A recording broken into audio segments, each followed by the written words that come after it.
मृत्युंजय. लेखक शिवाजी सावंत. भाग 27. एके दिवशी माद्री पाणी आणण्यासाठी सरोवरावर गेली होती. थोड्या वेळानंतर महाराजही नेहमीप्रमाणे अरण्यात गेले. अर्ध्या घटकेतच माद्री परत आली, पण तिच्या काळीच फोडणाऱ्या टाहोनं आणि हृदयविदारक मर्मभेदी हंबरड्यानं मी घाबरून पर्णकुटी बाहेर आले. तिच्या हातात पाण्याचा घडा नव्हता. आपली छाती पिटीत आणि झिंजा उपटीत ती कशी तरीच वेड्यासारखी ताई ताई असा हंबरडा फोडत वाऱ्याच्या वेगानं धावत येत होती. अंगावरच्या वस्त्राचंही तिला भान नव्हतं. तिच्या पुढं त्यावेळी कुणी जरी आडवं आलं असतं तरी ती त्याच्यावर धाडकन आदळून कोसळली असती. मला काहीच कळेना. भीतीची एक सणसणीत शिरशिरी माझ्या सर्वांगातून चमकून गेली. काय झालं होतं माद्रीला? पाण्यासाठी तिनं नेलेला घडा काय झालं? 5 कुमार सुरक्षित आहेत की? माझ्याजवळ येताच ती माझ्या अंगावर कोसळली. ती नुसती ताई ताई असा हंबरडा फोडत होती. हनुवटी वर करून मी तिला विचारलं, माद्री रडतेस का? घडा काय झाला? घडा फुटला असं म्हणत तिनं मला घट्ट मिठी मारली. तिचा शोकावेग थोडा आवरलेला दिसताच मी तिला विचारलं, माद्री तू वीरकन्या आहेस, अशी लहान मुलासारखी रडतेस काय? काय झालं ते नीट सांग. ताई ग, महाराज असं म्हणत तिनं मला छातीशी घट्ट धरलं. कितीतरी आर्तता होती तिच्या मिठीत. तिचं हृदय भीतीनं धडाधड उडत होतं. काय झालं महाराजांना? बोल माद्री, महाराज कुठं आहेत? मी जोरानं किंचाळली. सरोवराच्या काठी. ते शब्द ऐकताच कानात वारं भरलेल्या वासरासारखी माझी स्थिती झाली. माद्रीला दूर लोटून मी सरोवराकडे धावू लागले. माद्री माझ्या मागून धावू लागली. सरोवराच्या काठी येताच मी जे पाहिलं ते माझा जगातील सत्यावरचा विश्वास उडविणारं होतं. माझा प्राणप्रिय साथी लाकडाच्या ओंडक्यासारखा निपचिप पडला होता. कुरुकुलाचं रक्त अंगात फिरणारी, साक्षात सूर्यदेवालाही लाजवील अशी त्यांची चर्या वणव्यात जळालेल्या लाकडासारखी काळी ठिक्कर पडली होती. ते मूर्छित असतील म्हणून त्यांना हलविण्यासाठी मी त्यांच्या अंगाला हात लावला. माझ्या अंगावर काटाच उभा राहिला. त्यांचं शरीर थंडगार होतं. झटकन उठून मी माद्रीला विचारलं, माद्री हे असं कसं झालं?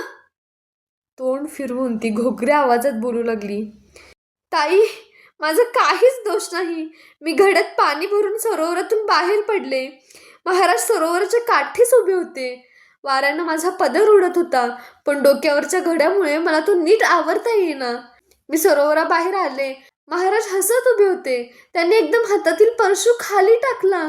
त्यांच्या डोळ्यात नेहमीचे भाव नव्हते. मी जवळ येताच झटकन त्यांनी मला आपल्या कवेत घेतलं. माझ्या डोकीवरचा घडा धाडकन खाली पडला. त्यांचे कामी डोळे ज्वर फेकीत होते. मला कवटाळीत त्यांनी माझ्यावर माद्री माद्री म्हणत चुंबनांचा वर्षाव केला. मी त्यांच्या मिठीतून सुटण्यासाठी हातपाय आपटत धडपडू लागले, पण ते अशक्य होतं. एखाद्या उपाशी माणसानं अन्नावर तुटून पडावं तसं ते माझ्यावर तुटून पडले होते. मी त्यांच्या भक्कम मिठीत घुसमटून गेले. ते क्षणात भानावर आले.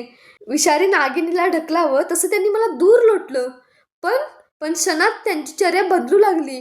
ते डोळे फिरवू लागले. उभ्या उभ्यानंच ते धाडकन खाली कोसळले. जीवाच्या आकांतानं कसे तरी हातपाय झाडू लागले. माद्री माद्री असं म्हणत तळमळू लागले. मी भीतीनं गारठून गेले आणि तुझ्याकडे धाव घेतली. मी माद्रीच्या खाडकन मुस्काटत मारली. ती जास्तच मोठ्यानं हंबरडा फोडू लागली. माझ्या कानात किंदम ऋषींच्या शापाचे शब्द घुमू लागले. राजा, तू एका प्रियकराला प्रेयसीपासून दूर खेचला आहेस. जेव्हा भविष्यात तू आपल्या स्त्रीला असाच कवेत घेशील तेव्हा माझ्यासारखाच तडफडून तडफडून मरशील. माझा जीवनसाथी मला सोडून अनंतच्या प्रवासाला निघून गेला होता. केवळ एकाच मोहाच्या क्षणानं त्याला जीवनाच्या हिरवळीतून मृत्यूच्या स्मशानात नेलं होतं. केवळ एकाच क्षणानं कुंतीच्या अंगात सहनशक्तीचे कसले अणुरेणू आहेत हे पाहण्यासाठी तिला विधवा केलं होतं. दिग्विजयी संयम सम्राट आज भावनांच्या राज्यातला लाचार भिकारी ठरला. कित्येक वर्ष मनाच्या संयमानं वागणारा योगी केवळ एकाच क्षणात दुबळ्या मनाचा भोगी ठरला. कामवासना. कामवासना म्हणजे माणसाचा पाय केव्हाही घसरेल अशी बर्फाची फसवी दरी. कामभावना म्हणजे केव्हाही अंगावर पडून जीवन जाळणारी वीज. आपल्यासह इतरांना पोळून काढणारा वनवा. माझ्या संयमाचे बांध फुटू लागले. मी उभ्यानच धाडकन महाराजांच्या प्रेतावर महाराज असा हंबरडा फोडीत कोसळले. त्यांच्या छातीवर मस्तक आपटू लागले. माझ्या मस्तकावरचं कुंकुम तिलक पुसटून गेला. धात्री दहनाची तयारी करू लागली. तिनं चिता रचली. एका दिग्विजयी राजाची अंतिम चिता निर्जन अरण्यात सरोवराकाठी रचली गेली. दैव मला काय काय दाखविणार होतं. मध्यम वयातच मी विधवा म्हणून जगणार होते. पतीशिवाय स्त्रीचं जीवन म्हणजे ज्योतीशिवाय वात. मी आज कोण उरले होते. एका मान्यवर यादव राजाची मानी मुलगी, कौरवांची वैभवशाली महाराणी, त्या अरण्यातली वनराणी, उद्या आपल्या पराक्रमानं जग दिपविणाऱ्या पुत्रांची भाग्यशाली माता. छे, मी यांपैकी काहीच नव्हते. आपल्या पतीच्या निधनानं प्राण निघून गेलेली मी एक निष्प्राण कुडी होते. एक दुर्दैवी विधवा होते. विधवा, किती भयानक आहे हा शब्द. महाराणी, विधवा आणि मध्यम वयस्क. छे, कशात आणि काय सांगती होती. माझं जीवन म्हणजे आहे तरी काय. कुठल्या धैर्यानं दुर्दैवाचे हे उकळते कड सोसू. या अरण्यात कोण मला धैर्याचे आणि सांत्वनाचे 4 शब्द सांगणार. चोहोबाजूंनी आकाशाचा घुमटच जर अंगावर कोसळला तर माणूस आश्रयासाठी कुठं जाईल. मी एका अजाण बालकाला स्वतःच्या हातांनी मृत्यूच्या मांडीवर ठेवलं होतं. म्हणून तर मृत्यू आपले काळे दात विचकून मला त्याबद्दल ही कठोर शिक्षा देत नव्हता ना.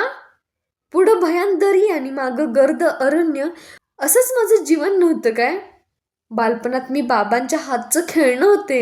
भोजपुरात मी दुर्वासांच्या हातचं खेळणं झाले. आणि आज या अफाट वेगानं धावणाऱ्या काळाच्या हातचं खेळणं झाले. त्याच्याबरोबर धावताना माझी आता उरसफोड होणार होती. कुणाच्या आधारानं मी जीवनाची वाट पुढे चालू. माझं मन, छे, आता मला मनच नव्हतं. आणि असलंच तर ते बधीर होतं. त्याला भूत, भविष्य, वर्तमान काही समजत नव्हतं. काळ वाघाचं रूप घेऊन अर्धमेल्या कुंतीच्या जीवनाची शेळी पाठीवर टाकून उन्मत्तपणानं तसाच चालला होता. मी गप्प होते. मला रडावं असंही वाटत नव्हतं, कारण माझ्या गोठलेल्या हृदयातून अश्रू बाहेर पडत नव्हते. रडू येण्यापुरत्याही भावना द्रवत नव्हत्या. धात्रीनं महाराजांचं प्रेत चितेवर ठेवलं. त्यावर लाकडं रचली. तिनंच चितेला अग्नी दिला. शत्रूंना भीतीनं कापायला लावणाऱ्या एका पराक्रमी आणि दिग्विजयी योद्ध्याला एका दासीनं अग्नी दिला. चिता पेटू लागली. ज्वालांचे पक्षी चटाचट आकाशात भराऱ्या घेऊ लागले. माझं मन सुन्न होतं. त्या चितेत घुसावं म्हणून निर्धारानं मी उठून उभी राहिले. काय उपयोग होता आता अशा उर्वरित जीवनाचा. मी निश्चयानं पदर खोचला. इतक्यात पांढरी शुभ्र वस्त्र घालून सरोवरातून स्नान होऊन आलेल्या माद्रीनं माझ्या पायांना हात लावला आणि तो कपाळावरून मागे नेला. एक क्षणभरही मागं वळून न बघता, मी काय बोलणार हे न ऐकता ती सरळ तडक त्या अग्नीत घुसली. क्षणार्धात तिचं पांढरं वस्त्र काळपट पडून करपून गेलं. माझं मन उरी बाण लागलेल्या पक्षासारखं तडफडू लागलं. मी तिच्या मुस्कटात मारली होती. मला ती भावनेच्या राज्यातली दुबळी स्त्री वाटली होती, पण किती तत्परतेनं तिनं निर्णय केला होता. किंदम ऋषींच्या नाकावर टिचून तिनं आपल्या प्रियकरानं दिलेलं आलिंगन मृत्यूच्या मोलानं चितेवरही स्वीकारलं होतं. आता कुणाचाही शाप तिला तिच्या प्रियकराच्या मिठीतून सोडवून घेणार नव्हता. मीही तिचाच मार्ग अवलंबण्यासाठी सिद्ध झाले. इतक्यात पर्णकुटीतून धावत आलेले 5 कुमार माझ्या कमरेला बिलगले. मला गदागदा हलवून ते विचारू लागले, आई, बाबा कुठं आहेत. नकुल आणि सहदेव केविलवाणी मुख करून रडक्या आवाजात म्हणू लागले, धाकटी आई कुठं आहे ग आपली. त्यांना बघताच माझं बधीर मन पाझरलं. मी त्या चितेत उडी घेतली असती तर ह्या 5 मुलांना घेऊन ही धात्री कुठं जाणार होती. केवळ एकाच मुलाच्या त्यागाचं शल्य मला अनेक रात्री सतावीत आलं होतं. माझं ते पाप होतं की पुण्य होतं हे मला सांगता आलं नसतं. पण या 5 निराधार मुलांना मागं टाकून मी चितेत उडी घेतली असती तर हे मात्र नक्कीच पाप झालं असतं. मी त्या सर्वांना एकदमच कवेत घेतलं आणि ढसढसा रडू लागले. पक्षिणीला पिल्लं बिलगतात तसे ते मला बिलगले.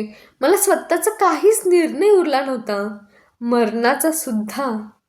पेटून पेटून चिता शांत झाली. राख वाऱ्यावर उडू लागली. कालपर्यंत माझ्याशी सुखदुःखाच्या गोष्टी करणारे 2 जीव आज कुठं होते? मृत्यू हा जीवनाच्या नदीतील कुणालाही न फोडता येणारा अवघड भोवराच नाही काय? विश्वकर्त्याच्या अविरत धावणाऱ्या रथातील तो सर्वात नाठाळ घोडाच नव्हे काय? आजपर्यंत त्यानं किती जीवनं आपल्या टापांखाली रगडली असतील. आज त्याची दृष्टी माझ्या पर्णकुटीकडे वळली होती. किंदम ऋषींच्या शापाच्या रूपानं आणि माद्रीच्या निश्चयाच्या रूपानं त्यानं आज मला खिळखिळं करून टाकलं नव्हतं काय? जगातल्या आजवरच्या मृतांनी अजूनही न भरलेल्या आपल्या काळ्या भांडारात मृत्यूनं आणखी 2 जीवांची भर घातली होती आणि माझं कपाळ मात्र रिकामं केलं होतं.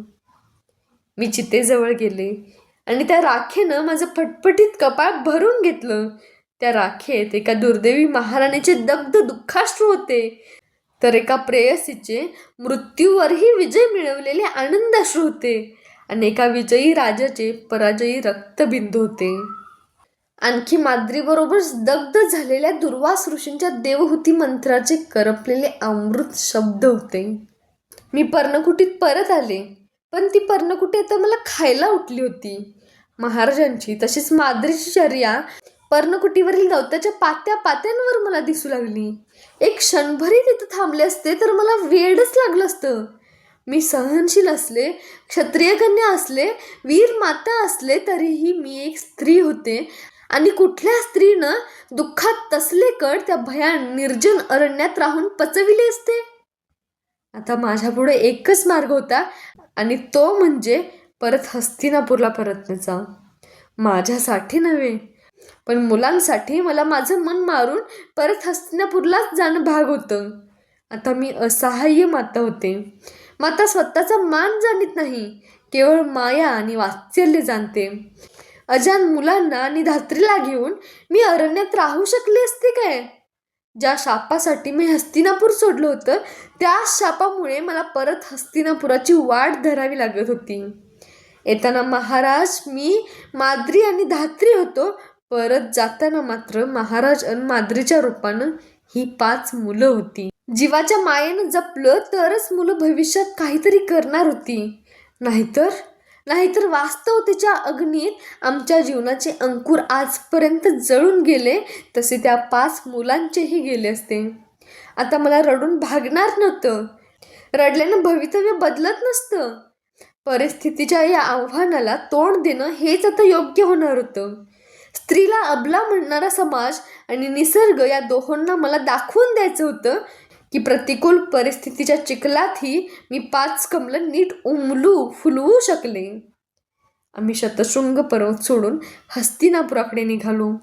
अनेक वर्षांनंतर. या दीर्घ काळात कदाचित हस्तिनापुराचं सगळंच बदलून गेलं असेल.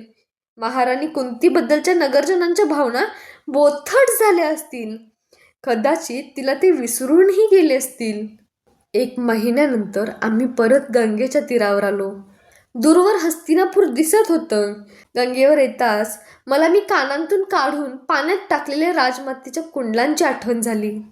गंगेच्या चिखलात ती रापून गेली असतील आणि मी अश्वनदीत सोडलेली त्यावेळची ती 2 जिवंत सोनेरी कुंडलं आता कुठं असतील? कशी असतील? काय झालं असेल इतक्या वर्षात त्या अजान बालकाचं? एका सारथ्याच्या कुलात तो सारथी म्हणून वाढला असेल. घोड्यांना खरारा करीत असेल. आपल्या कुंडलांबद्दल अनेकांना प्रश्न विचारित असेल. माझ्या भवितव्याची ही अशी परवड होणार हे मला त्याच वेळी समजलं असतं तर मी त्याला एकट्यालाच घेऊन कुठं तरी गेले असते. पण ज्या कल्पनेनं मी त्याचा त्याग केला होता ती कल्पना तरी साकार झाली होती काय? मी एक महाराणी म्हणून तरी किती दिवस हस्तिनापुरात राहिले होते. त्याच्या त्यागाबद्दल न्यायनिष्ठुर काळानं माझ्यावर भयानक सूडच उगविला नव्हता काय? पण आता मला कसलाच विचार करायचा नव्हता. स्त्री ही प्रतिकूल परिस्थितीत सुद्धा जास्तीत जास्त विधायक कार्य करणंच जाणीत असते. माझ्या 5 मुलांचा सांभाळ करणं हेच आता माझं कर्तव्य होतं. तो सोनेरी कुंडलांचा मुलगा त्या उद्यानात अशोक वृक्षावरून खाली पडलेल्या चंडोल पक्षाच्या पिलासारखाच होता. त्या कुणाचाही दोष नव्हता. असलाच तर केवळ अनिवार्य परिस्थितीचा होता. केवळ काळच त्याला परत आपल्या भावंडात आणण्यास समर्थ होता, बाकी कुणीही नाही. ना पृथू, ना पृथूचा पिता, ना दुर्वास. आम्ही सर्वांनी नगरात प्रवेश केला. त्या नगरात प्रथम मी महाराणी म्हणून आले होते, नंतर संन्यासिनी म्हणून बाहेर गेले आणि आज अनेक वर्षांनंतर एक विधवा म्हणून प्रवेश करीत होते. पण तरीही माझं मन शांत होतं. दुःखाच्या सतत आघातानं आता ते तसंच तयार झालं होतं. मला माहीत झालं होतं की शोक हा दुःखावरचा शेवटचा उपाय नाही. घडणारी प्रत्येक घटना अटळ असते. तिला काहीतरी तसाच गूढ अर्थ असतो, काहीतरी कारण असतं. जगात एकही घटना निरर्थक नसते. आम्ही राजवाड्यावर आलो. आता राजमाता मला महाराजांबद्दल काहीतरी विचारतील म्हणून मी मनाची तयारी करू लागले. पण अमात्यांनी आणखी एक आघात माझ्यावर केला. त्यांनी सांगितलं, महाराजांच्या अकालीच राज्य सोडून अरण्यात जाण्यानं धास्ती घेऊन त्या मातेनं हस्तिनापूर कायमचं सोडलं होतं. आता माझ्यासाठी मोठ्या मनाचा असा एकच आधार होता आणि तो म्हणजे पितामह भीष्मांचा. त्यांनी मला पाहताच आस्थेने विचारलं, कुंती, पांडू आणि माद्री कुठं आहेत? मी शांतपणानं उत्तर दिलं, ते किंदम ऋषींना माझ्या भवितव्याचा अंत विचारायला गेले आहेत. पुढं होत त्यांनी माझ्या खांद्यावर मायेनं हात ठेवला आणि धीरगंभीर आवाजात ते म्हणाले, तो अंत त्यानं कशाला सांगायला पाहिजे? मी भीष्म त्यासाठी समर्थ आहे. कुंती, आजपासून तू कौरवांची राजमाता आहेस. जा वाड्यात. वाड्याच्या पायदंडीवर माझ्या 5 पुत्रांसह धात्रीला घेऊन पाऊल ठेवताना मी पितामहांकडे पाहिलं. उत्तरेच्या शेवानं ते आपल्या ओलसर डोळ्यांच्या कडा पुशीत होते. या काळात हस्तिनापूर साफ बदललं होतं. राजाची सर्व सूत्र महाराज धृतराष्ट्रांच्या हाती गेली होती. आम्ही अरण्यात गेल्यानंतर लागलीच गांधार देशाच्या स्वरूप संपन्न गांधारी देवींशी त्यांचा विवाह झाला होता. या काळात हस्तिनापूर साफ बदललं होतं. राज्याची सर्व सूत्र महाराज धृतराष्ट्रांच्या हाती गेली होती. आम्ही अरण्यात गेल्यानंतर लागलीच गांधार देशाच्या स्वरूप संपन्न गांधारी देवींशी त्यांचा विवाह झाला होता. विदुर भाऊजींचाही विवाह झाला होता, पण ते राज्यात सल्ला देण्यापेक्षा जास्त लक्ष घालीत नव्हते. राजवाड्यावरची कौरवांची सगळी वृद्ध माणसं अनंताच्या न संपणाऱ्या प्रवासाला केव्हाच निघून गेली होती. एकटे पितामह भीष्म मात्र हिमालयासारखे उभे असून खंबीरपणानं सगळीकडे लक्ष देत होते. महाराणी गांधारी देवींना व्यास मुनींच्या वरदानापासून 100 मुलगे आणि 1 मुलगी झाली होती. मुलीचं नाव दुश्शला होतं. मुलांमध्ये सर्वात मोठा दुर्योधन होता. कौरवकुल वटवृक्षासारखं फैलावलं होतं. नगरात द्रोण नावाचे कुशल गुरु सर्व राजकुमारांना युद्धविद्या शिकवण्यासाठी आले होते. मी राजवाड्यात राजमाता म्हणून वावरू लागली. माझ्या मुलांना महाराजांचे पुत्र म्हणून सर्वजण प्रेमानं वागू लागले. गतकालातील महाराजांचा दिग्विजय आणि पितामह भीष्मांचा दरारा यामुळे सर्वजण मला राजमाता म्हणून मान देऊ लागले. माझी मुलं राजपुत्रांच्या युद्धशाळेत युद्धविद्येचं शिक्षण घेऊ लागली. जात्याच हुशार आणि विनयी असल्यामुळे ती सर्वांना आवडू लागली. अर्जुन हा तर गुरुद्रोणांचा सर्वात लाडका शिष्य झाला. ते नेहमी म्हणू लागले, अर्जुनासारखा धनुर्धर साऱ्या आर्यावर्तात असणार नाही. मुलंही एकमेकांशी मिळून मिसळून वागू लागली. ते सावत्र भाऊ होते हे कुणालाही सांगून देखील पटलं नसतं. परिस्थितीच्या निर्घृण थपडा खात आलेलं माझं मन हे सारं पाहून निर्धास्तपणे विसावलं. मी परत येण्यात मुलांचं हितच झालं हे पाहून मी मनोमन सुखावले. आता राजमाता म्हणून मी सुखासमाधानानं जगू शकत होते. 20 वर्षांच्या वनवासाच्या मुशीतून तावून सुलाखून निघालेलं हे राजमातेचं पद होतं. मला त्याचा अभिमान वाटत होता. का वाटू नये? परिस्थितीची सर्व आव्हानं एक स्त्री असूनही मी कसल्या अनपेक्षित धैर्याने स्वीकारली होती. एकटीनं आणि मूकपणानं. राजमाता म्हणून माझं जीवन आता समाधानाचा सुस्कारा टाकू लागलं. 5 पुत्रांकडे अपेक्षेने बघू लागलं. पण कधी कधी मधूनच भोजपुरात जन्मलेल्या माझ्या प्रथम पुत्राची आठवण येईल आणि मन सैरभैर होऊन जाईल.